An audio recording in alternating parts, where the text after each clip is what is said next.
back for the eighth straight time. I can't speak to what the beverage is, but he's going to be hydrated for this media session. Take questions for LeBron. First one back left, Tim on 4.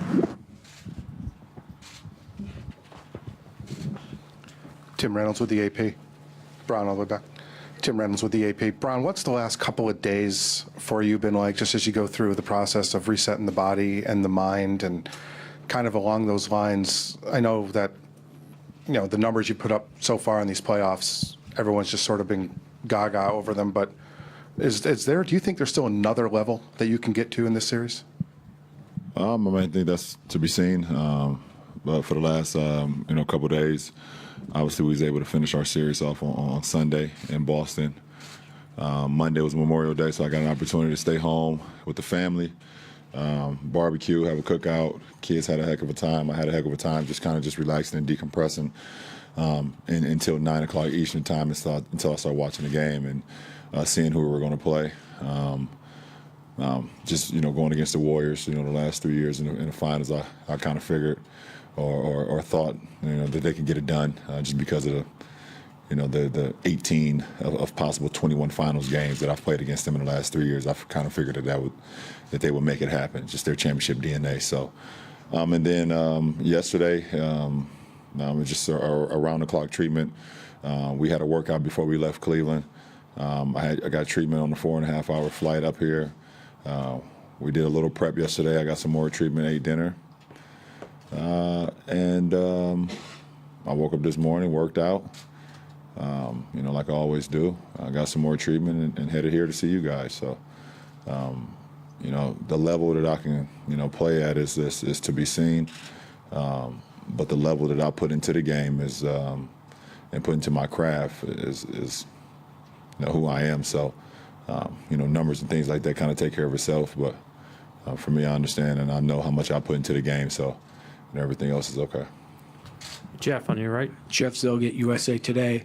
LeBron, you have 4 teammates who once played against you deep into the playoffs previously, Kyle, George, Kendrick, and Jeff. Did you ever envision playing on the same team as those guys at some point? Did you want to? And then the last part of that, what do you like about having Perk around? I always, when you go against guys, you can envision that at times how they fit with you and, what they could do for your team. Going against Kyle, I always kind of was like, oh, wow, to add a sharpshooter like that to our ball club would be, an amazing thing. And obviously, our former GM, David Griffin, was able to pull that off and get him to us. And, kind of the rest is history, what he's been able to do for our ball club. I've always loved George Hill, his length, and his ability to, put pressure on the defense, but also on the defensive side with his length. I've always kind of seen that, obviously, with the battles that, we had with Indiana and going deep into the playoffs. Me and Perk, we've been playing against each other and with each other since high school. We played on a few, AAU circuits together when we played actually for the Oakland Soldiers out here. We played on the same team. And Jeff Green, I never envisioned, me, being a teammate of his. But I've always kind of had an aspiration for Jeff, especially, when he, went through the heart surgery and to see, the game be taken away from someone so young at that point in time. I was like, wow, this, a reset for me personally, too, to kind of just never take the game for granted, even though I never do. But it gives you an opportunity to kind of just, thank the situation that you're in. So it was always great, to compete against Jeff, especially after he was able to get back on the floor and just, not actually knowing exactly what he went through, because none of us can actually know unless we've been through that. But you can be inspired by it. So it's been great to have all 4 of them. To answer your last question, Perk's his leadership, his championship, not only pride, but his championship manner every day. He just brings a championship guy around every single day. And obviously, if you guys are out here, you guys hear from the Warriors all the time about what it means to be a championship person and to breathe and to talk and to speak that every single day. So for a lot of our guys that's kind of, went on to other teams or not a part of our team this year, It's great to have another championship guy in our locker room that can kind of, give some of the guys that's never been a part of it, some words of encouragement or some words of advice or what it takes to breathe a championship, mindset every single day. So he's been, he's been instrumental to us since we got him back at the start of the postseason. Al on the left over here. Hi, LeBron. El Sarasovic, San Francisco Chronicle. Is it good for the NBA to have the same two teams in the finals 4 years in a row? Got to ask Adam Silver. I mean, your thoughts? What? Well, there's been some blowback. There's a talk on social media that people are sick of the same matchup. I mean, do you feel like it would be better if there was more parity in the league? Teams have had their opportunities to beat the Cavs over the last 4 years, and teams have had opportunities to beat the Warriors over the last 4 years. And if you want to see somebody else in the postseason, then you got to beat them. Second row on your right. Or in the finals in that case. LeBron. Ryan Grossi, San Francisco Examiner. Andre Iguodala, obviously he's out. What has he done so well on you, or what have you noticed him doing on defense against you the last few years that's kind of making you take notice? I think he's, first of all, he has very, very quick hands. That doesn't get talked about a lot. His ability to read and react to the ball, either in the flight or while you're dribbling or when you pick the ball up. But I mean, at the end of the day, his athleticism allows him to play some of the premier perimeter players in our league. I mean, he's a guy 6'8", long wingspan, athletic. He's been like that since he was at Arizona. And he's just added to his game every single, season he's been in the NBA. I've, played against him throughout my career, throughout his entire career since he got, to the league. And we was actually a funny story. We was actually in the draft when he got drafted. We was one pick away from drafting him before Philly took him. I believe 8 or 9, and then I think we selected Luke Jackson from Oregon. And I had loved him, at Arizona, and was hoping that he slid to us with that pick. But obviously, you guys like those stories, so that's why I gave it to you. We appreciate it. Yeah, you guys like stories like that. Thanks. Dave and Chris. David Grenneman, ESPN. LeBron, Thursday is going to be the 101st game you've played in this regular season plus the postseason, the most you've ever done in that span of time. We've tried to get you kind of reflect on it before. I don't know if you will now, but is what you're doing, are you redefining what a prime is considered? Because, I mean, in basketball circles for years it was, you hit 7 or 8 seasons in, 27 years old. That was kind of the traditional prime. But now you're 15 years in and age 33 and about to play more basketball than he's ever played in. I think they've always kind of talked like the NBA prime is like, 27 to like 31, 32. And that's, if you're lucky, you get to that point. I don't know. I've just never really, bought into that.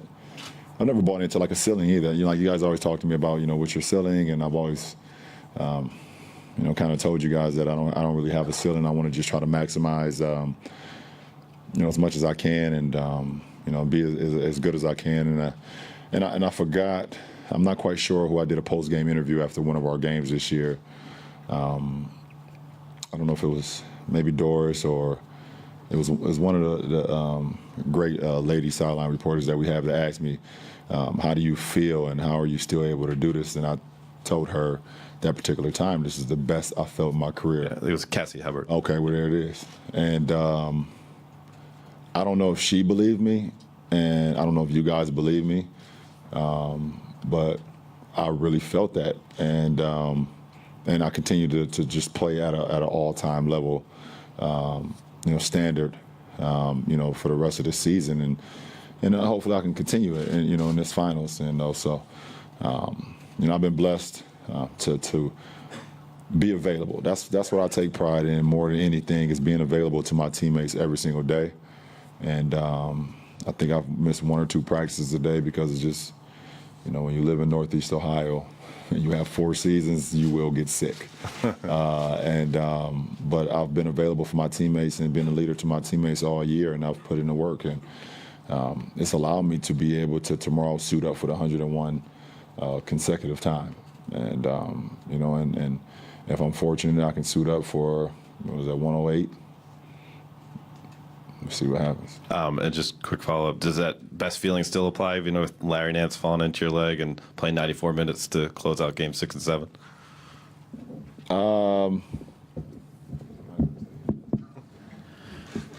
Chris, last one on the left. Chris Haynes, ESPN. Brock, a few years back, you used to talk about certain teams or certain players having cliff notes, will probably be cliff notes when your career is said and done and your possible book or whatnot. With this, the Warriors' time, tenure, how impactful or meaningful is this, I guess, series of rivalry with you and your career? How do you view them? Listen, Golden State is one of the best teams I've ever played. It's one of the best teams that's ever been assembled. And then they added Kevin Durant. So what does that do to him? It even makes him even more dangerous and,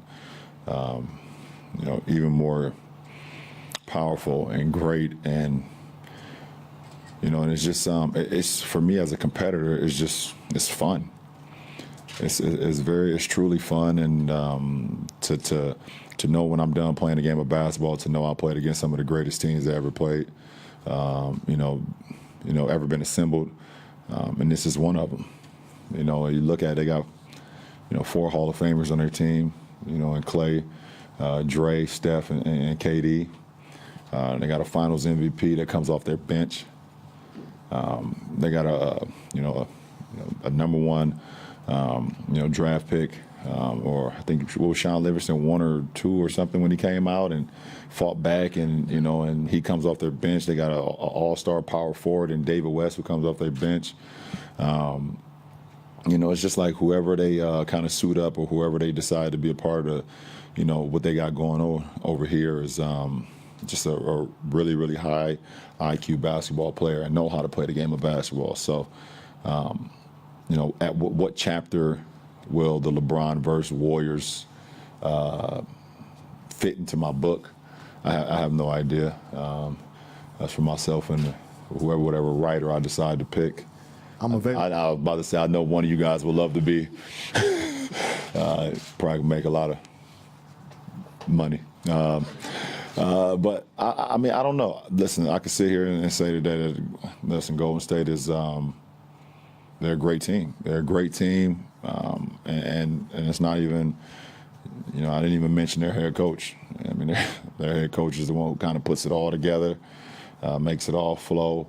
To be able to, be able to put, egos in the right, position and spot on the floor where everybody feels, good about the outcome and things of that nature. That's when it comes to team sports, that's something that you hope that you could be a part of, where you got great guys that not only have great talent, but also practice the way exactly how you're supposed to practice it, then go on a game and play it that way. And I've been fortunate enough to be a part of, a few of those teams in my career, either from, NBA teams or Olympic teams, obviously. I don't know, Chris, I don't know where they will fall in my book, but they will have a nice chapter. Thank you, LeBron. All right.